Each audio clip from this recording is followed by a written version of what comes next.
पुराणों में ये वर्णित है कि महादेव के कंठ में जो नाग विराजमान हैं, वो स्वयं नागराज वासुकी हैं। उनका जन्म महान प्रजापति कश्यप ऋषि और माता कदरू से हुआ था, और वो अपने हजारों भाइयों में सबसे श्रेष्ठ थे। और देखिए, शिव पुराण क्या कहता है। शिव पुराण में यह स्पष्ट लिखा है कि नागराज वासुकी में सिर्फ अतुलनीय शक्ति ही नहीं थी, बल्कि उनकी भक्ति भी अद्वितीय थी। महादेव के प्रति उनकी इसी परम भक्ति ने ही उन्हें ये स्थान दिलाया। और ये ज्ञान किसी एक ग्रंथ तक सीमित नहीं है, इस बात पर ध्यान दीजिए। चाहे शिव पुराण हो, विष्णु पुराण हो या फिर भागवत पुराण, हमारे अनेकों पूज्य ग्रंथ एक ही स्वर में एक ही बात कहते हैं। नागराज वासुकी और महादेव के इस संबंध की पुष्टि करते हैं। इससे ये ज्ञान पूरी तरह से प्रामाणिक सिद्ध होता है।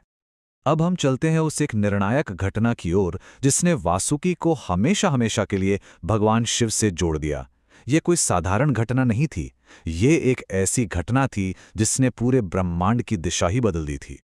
जब अमृत के लिए समुद्र का मंथन हुआ, तब सोचिए नागराज वासुकी ने धर्म की स्थापना के लिए कितनी असहनीय पीड़ा सही होगी। उन्होंने स्वयं को उस यज्ञ की रस्सी बना दिया, और फिर जब सृष्टि का सबसे घातक हलाहल विष प्रकट हुआ और कोई भी उसे धारण नहीं कर सका, तब लोक कल्याण के लिए महादेव ने उसका पान किया, और तभी से वे नीलकंठ कहलाए। तो महादेव का वो नीलकंठ स्वरूप और वासुकी का उनके कंठ पर होना, ये कोई संयोग नहीं है, बिल्कुल नहीं। ये तो इस ब्रह्मांडीय सत्य की घोषणा है कि जिस हलाहल विष को धारण करने में वासुकी ने सहायता की, उस महाविनाशक विष पर पूर्ण अधिकार केवल और केवल महादेव का है। अब इस ज्ञान के मूल तत्व को, इसके सार को समझने का प्रयास करते हैं। वासुकी का महादेव के कंठ पर होना, ये सिर्फ एक पौराणिक घटना नहीं है, नहीं, ये एक बहुत ही गहरा आध्यात्मिक संकेत है। इस सार को अपने हृदय में धारण कीजिए। देखिए, सर्प यदि मृत्यु और भय का प्रतीक है, तो शिव कौन है? शिव महाकाल हैं, जो काल के भी स्वामी हैं। अगर सर्प का विष अहंकार है, तो शिव परम वैरागी हैं, जिन्होंने उस अहंकार रूपी विष को अपने कंठ से नीचे उतरने ही नहीं दिया। और अगर सर्प इस संसार की ऊर्जा है, तो शिव योगेश्वर हैं, जो समस्त ऊर्जाओं पर शासन करते हैं। और इसके अर्थ और भी गहरे हैं। सर्प कुंडलिनी शक्ति का प्रतीक है, और शिव कौन है? पूर्ण जागृत कुंडलिनी के स्वामी। ये अहंकार पर विजय का भी प्रतीक है। वेदों में तो सर्पों को पृथ्वी की मौलिक ऊर्जा कहा गया है, और पशुपति के रूप में शिव ही उन सभी ऊर्जाओं को नियंत्रित करते हैं। इस बात को जानना बहुत महत्वपूर्ण है कि शिव के शरीर के अलग अलग अंगों पर सर्प उनके संपूर्ण प्रभुत्व को दिखाते हैं।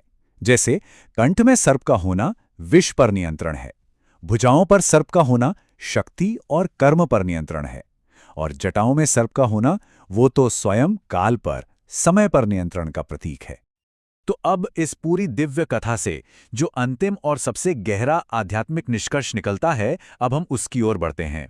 यही परम ज्ञान है, और यही अंतिम सत्य है कि जो शिव तत्व में स्थित हो जाता है, जो शिव के उस सार को जान लेता है, उसके लिए संसार का कोई भी भय, कोई भी विष, कोई भी कष्ट उसे प्रभावित नहीं कर सकता। वो हर परिस्थिति में, हर क्षण में अमृत का ही अनुभव करता है। तो महादेव के कंठ पर जो नागराज वासुकी विराजमान है, उनका हम सबके लिए यही उपदेश है कि मृत्यु के भय से मुक्त हो जाओ, अपने अहंकार रूपी विष पर विजय प्राप्त करो, और अपने जीवन को सिर्फ अपने लिए नहीं, स्वार्थ से ऊपर उठाकर लोक कल्याण में समर्पित कर दो। और अंत में इस एक विचार को अपने साथ लेकर जाइएगा। जरा सोचिए, अगर मृत्यु का सबसे बड़ा प्रतीक यानी सर्प भक्ति और समर्पण से देवाधिदेव महादेव का आभूषण बन सकता है, तो फिर मनुष्य के जीवन के जो भय हैं, जो कष्ट हैं, वो भक्ति और ज्ञान की अग्नि में तपकर आभूषण क्यों नहीं बन सकते? इस पर मनन अवश्य करें। हर हर महादेव।